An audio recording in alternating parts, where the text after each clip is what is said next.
केंद्र सरकार में मंत्री अर्जुन राम मेघवाल आज अमृतसर में हैं। भाजपा के कार्यकर्ताओं के साथ उन्होंने बैठक की है।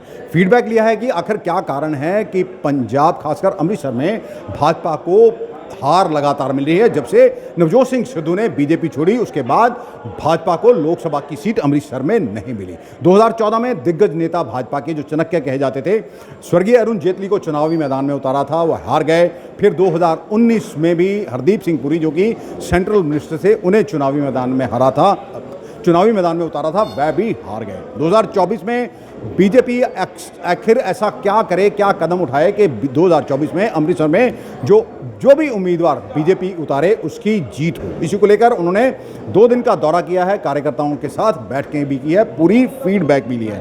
उन्होंने आज पत्रकारों से भी बातचीत की है। सबसे पहले अमृतसर के जो हमारे प्रेस के मित्र हैं, छाया चित्रकार हैं, उनको बधाई देना चाहता हूं कि मैं 2 दिन से देख रहा हूं कि यहाँ की प्रेस बहुत एक्टिव है और सकारात्मक दृष्टिकोण से सोचती है। ऐसा मेरा 2 दिन से मत बना है। मैं एक योजना के तहत आया हूँ। भारतीय जनता पार्टी ने एक योजना बनाई है कि लोकसभा की ऐसी 144 सीटें जो या तो हम बिल्कुल नहीं जीतते हैं या मुश्किल से जीतते हैं या कभी कभार जीतते हैं और सर्वे में वो सीट कमज़ोर दिखती है, ऐसी 144 सीटों पे कुछ मंत्रियों की ड्यूटियां लगाई हैं कि वो जाएंगे। उसमें 2-3 काम हमारे जिम्मे हैं। जैसे पहले मैं एक डेवलपमेंट प्लान जो अमृतसर का है उसके तहत कौन कौन सी योजनाओं के प्रस्ताव स्थानीय प्रशासन ने या पंजाब की गवर्नमेंट किसी की भी हो, लेकिन कोई उपयुक्त प्रस्ताव है भारत सरकार के पास पेंडिंग है, अमृत योजना का है या स्मार्ट सिटी का है या कोई रेलवे का है या कोई BSNL का है, ऐसा कोई डिफेंस का है, कंटोनमेंट बोर्ड भी यहाँ है, ऐसे कोई प्रस्ताव है और वो लंबित हैं सपोज करो भारत सरकार में, तो उसको जल्दी कोऑर्डिनेट करके उनको क्लियर कराना, ये भी मेरी ड्यूटी रहेगी। मैं 2-3 महीने में एक बार आऊँगा। हो सकता है अगली बार मैं प्रेस के साथ भी बैठूँ कि अमृतसर के डेवलपमेंट के लिए आप लोगों के क्या सुझाव हैं। पॉजिटिवली बैठूँगा आपके साथ, इस प्रेस कॉन्फ्रेंस के लिए नहीं, अलग से बैठूँगा। आप चाहें तो किसी घर बैठ सकते हैं। हमारा एक काम तो ये रहेगा। दूसरा, जो पार्टी के संगठन को मजबूत करना, समय समय पे लोगों से मिलना, जैसे राणा सोढी जी बैठे हैं, हमारे जिला अध्यक्ष बैठे हैं सुरेश महाजन जी, डॉक्टर राजकुमार जी बैठे हैं, या और सीनियर लोग बैठे हैं जैसे चावला जी जैसे सीनियर लोग भी बैठे हैं, हमारे राजू जी जैसे मुद्रा का काम कर रहे हैं, तो इनको क्या दिक्कत आ रही है बैंकों से, ऐसे लोगों के साथ भी मैं बैठूंगा। बैठ करके उनको जो डे टू डे वर्किंग में कोई प्रॉब्लम आती है उसको भी दूर करेंगे। हमारा काम विशेष करके हमारी पार्टी का जो एक ध्येय वाक्य है, सबका साथ सबका विकास, कोई भेदभाव नहीं उसमें, और दूसरा एक ध्येय वाक्य है गुड गवर्नेंस और डेवलपमेंट, ये प्रिवेल करने चाहिए। अगर कोई आयुष्मान भारत स्कीम है भारत सरकार की, तो भारत सरकार की स्कीम है, अमृतसर का गरीब आदमी उसे महरूम क्यों रहे? क्यों रहना चाहिए महरूम भाई? कहाँ दिक्कत आ रही है? क्यों नहीं यूसी भेज रहे हो यूटिलाइजेशन सर्टिफिकेट? ये ऐसे सारे विषय जो हैं वो मैं लूँगा और इसके लिए ही मैं आया हूँ 2 दिन से आपके बीच में। मैंने कई मीटिंगें की है, आपने देखा होगा कि कई ऐसे इंडस्ट्रियलिस्ट हैं जो मेरे से मिले, ट्रेडर्स मिले, होटल इंडस्ट्री वाले मिले, कुछ पर्यावरणविद मिले। मैं मिनिस्ट्री ऑफ कल्चर को देख रहा हूँ तो कुछ ऐसे स्थान मुझे बताए गए कि ये स्थान विकसित हो सकते हैं अमृतसर में।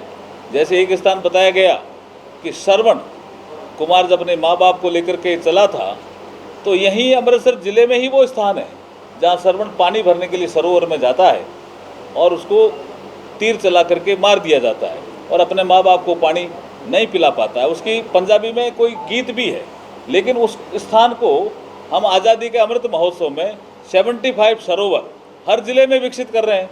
उस स्थान को क्यों नहीं विकसित करें? टूरिस्ट डेस्टिनेशन उस स्थान को क्यों नहीं बनाएं? अटारी बॉर्डर पे लोग देखने जाते हैं सीमा, लेकिन समय रहता है, क्या हम वहाँ पे कोई पनोरमा बना सकते हैं? कि भारत पाक सीमा की है, हरि के पतन पे 20,000 से ऊपर जो है ऐसी वेटलैंड है, उस पर कोई हम टूरिस्ट डेस्टिनेशन कर सकते हैं। ये सारे विषय 2 दिनों में हमारे बीच में आए हैं। निश्चित रूप से आप माना, मैं 2 दिन दूंगा, कभी 3 दिन दूंगा, कभी 1 दिन दूंगा, लेकिन अमृतसर का अगली बार कोई आऊँगा तो कोई न कोई आइटम, कोई न कोई प्रपोजल, सैंक्शन भारत सरकार से लेकर के आपके बीच में आऊँगा। अब आपको कुछ पूछना है तो आप बताइए। सर, पंजाब विधानसभा चुनाव को लेकर अलग से हरियाणा ने इसको अलॉट कर दिया, इसका विरोध हो रहा है। ये कहा जा रहा है अगर हरियाणा विधानसभा बनाना चाहता है तो चंडीगढ़ में क्यों, पंचकुला या आप अभी अमृतसर के मेरी जो विकास की बात करें ज़्यादा ठीक है, ये विषय हमारे पार्टी के लोग करेंगे।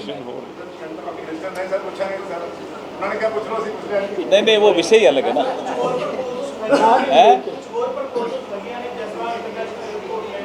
हाँ, ये विषय भी आया, इंटरनेशनल एयरपोर्ट का भी विषय आया, और काफ़ी लोगों ने कहा कि कुछ इंटरनेशनल फ्लाइट्स थी जो बंद हो गई, उनको वापस चालू कराना। ये विषय रखूंगा मैं जल्दी मैं खुद मिलूंगा हमारे ज्योतिरादित्य जी से मिलके, और उसको हल कराएंगे जितना हो सकता है। लॉ एंड ऑर्डर को कैसे देखते हैं पंजाब सरकार का? लॉ एंड ऑर्डर मैं 2 दिनों से देख रहा हूँ, कोई ज़्यादा अच्छा नहीं है जी, बिगड़ा हुआ है, कंट्रोल में तो नहीं है। लेकिन मेरा एजेंडा गुड गवर्नेंस और डेवलपमेंट रहेगा। भगवंत मान जी ने कहा बदलाव लाएंगे, वो अपने परिवार में बदलाव लाएंगे। भगवंत मान जी ने कहा बदलाव लाएंगे, वो तो अपने परिवार में बदलाव। हाँ, वो तो आपने देख ही लिया वो तो आपने देख लिया, हमने भी देख लिया। अर्जुन जी, आपने अमृतसर लोकसभा के ऊपर समीक्षा की है, 2 बार यहाँ से इलेक्शन हार चुकी है बीजेपी। क्या अभी आपने क्या पाया है कि क्या वजह रही है कि ये सीट हम जीत नहीं पाए? ये हमारा इंटरनल डिस्कशन है। एक मिनट इंटरनल डिस्कशन है, ये हम आपसे भी पूछेंगे, लेकिन फिर भी हम 2024 में सीट को जीतना चाहते हैं, ये हमारा उद्देश्य है। सर, ऐसा है कि चुनाव लड़ते हैं नेता, 2014 में जेपी साहब ने लड़ा, फिर पूरी साहब ने लड़ा। ऐसा होता है कि चुनाव लड़के यहाँ से नेता फिर दिल्ली चले जाते हैं। आपके कई कार्यकर्ताओं ने इसकी आला कमान से ये शिकायत भी की थी कि जनता से उनका संपर्क नहीं रहता, भले कुछ वोटों से हार गए, लेकिन 3-3.5 लाख वोट फिर भी बीजेपी के कार्यकर्ता को, उम्मीदवार को पड़ते हैं। तो क्या आपको नहीं लगता कि जनता के साथ जो नेता का संपर्क होना चाहिए वो संपर्क नहीं रहता है, क्योंकि वो चुनाव लड़ने के बाद यहाँ नहीं रहते हैं, दिल्ली चले जाते हैं? आपका सुझाव अच्छा है, हमारा इंटरनल डिस्कशन होगा, उस पर चर्चा करेंगे। कांग्रेस के और भी नेता शामिल हो रहे हैं बीजेपी में? अभी कई होंगे सर, अभी कई। कांग्रेस से भी होंगे।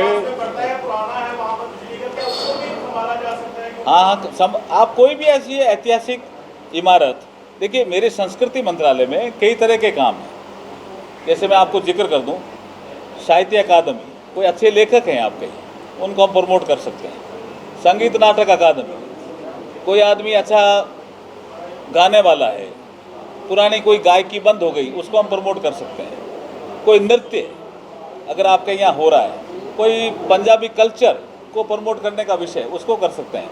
साइंस पार्क यहाँ बन सकता है।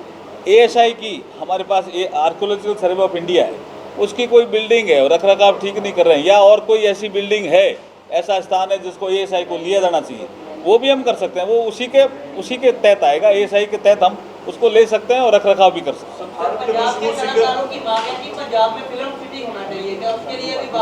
फिल्म सिटी वैसे INB का विषय है, लेकिन हमारे यहाँ भी कुछ काम होता है संस्कृति मंत्रालय में, उसका हम भी कुछ कलाकारों को प्रमोट करते हैं। और फिल्म को लेकर के जैसे फिल्म दृष्टि, राष्ट्र दृष्टि, ये हमारे संस्कृति मंत्रालय ने कार्यक्रम लिया है कि फिल्मों से भी राष्ट्र निर्माण में बहुत सी चीज़ों का योगदान आया। जैसे मैं जिक्र करूं, 1952 में हम वोट कम देते थे, लेकिन 52 से 57 के बीच में फिल्मों के माध्यम से जब फिल्म चलती थी तो इंटरवल में दिखाते थे वोट देना चाहिए, तो 57 में आकर के हमारा वोट परसेंटेज बढ़ गया। तो हमने एक कार्यक्रम हाथ में लिया है आज़ादी का अमृत महोत्सव के दौरान, सिने दृष्टि भारतीय दृष्टि। तो सिनेमा के माध्यम से भारतीय दर्शन, भारतीय सभ्यता, भारतीय संस्कृति को कहाँ बढ़ावा मिला, देशभक्ति को कहाँ बढ़ावा मिला, उनका हम विचित्र फिल्मों का एक सेट बना करके जनता के बीच में जा रहे हैं। जो पंजाब के विपक्ष के नेता हैं कांग्रेस के, प्रताप सिंह बाजवा, उनका एक दिन 2 दिन पहले बयान आया था कि आम आदमी पार्टी की जो सरकार है कांग्रेस के पूर्व मंत्रियों और नेताओं को टारगेट कर रही है, जबकि जो पर दबाव डाल रही है, लेकिन जो छोड़कर कांग्रेस बीजेपी में शामिल होंगे हैं उनकी तरफ ध्यान नहीं करती है। इस पर आप क्या कहेंगे?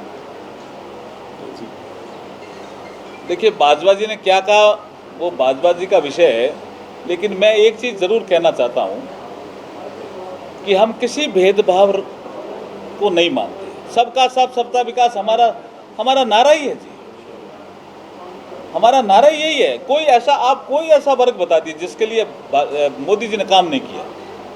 और जहाँ तक ये बात विषय जो बाजवा जी ने रखा है, इसका हम अध्ययन करेंगे क्या विषय है, मुझे तो ध्यान नहीं पड़ता। लेकिन अगर मान गवर्नमेंट काम करती है कांग्रेस के नेताओं के खिलाफ, तो उनको अपना प्लेटफॉर्म है, उनके पास विषय उठाना चाहिए उनको। सर, भारत के विश्व सिंगर हैं मोहम्मद रफी, इसी पास के गांव के, उनके गांव वालों का काफी दिन का हाँ, किया जा सकता है। यस, किया जा सकता है, हम कर सकते हैं। हमारे मंत्रालय में आता है, कोई प्रपोजल हो तो ला के दीजिए। उनका के म्यूजिकल हाँ, कर सकते हैं हम कर सकते हैं। हम कोई पनोरमा भी बना सकते हैं, आप चाहो तो कोई संग्रहालय बना सकते हैं। आप लाइए प्रपोजल, वो 80-20 होगा। 80% हम देंगे, 20% या तो एनजीओ दे दे या स्टेट गवर्नमेंट दे दे।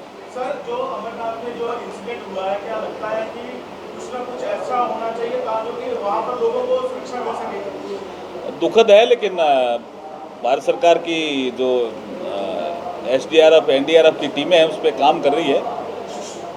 और ये प्राकृतिक आपदा भी जैसा ही लग रहा है अभी तक तो, लेकिन अभी जांच का विषय है। लेकिन सर, कुछ किया जा सकता है, कंपनसेशन किया जा सकता है? वो विषय चल रहा है, वो विषय चल रहा है।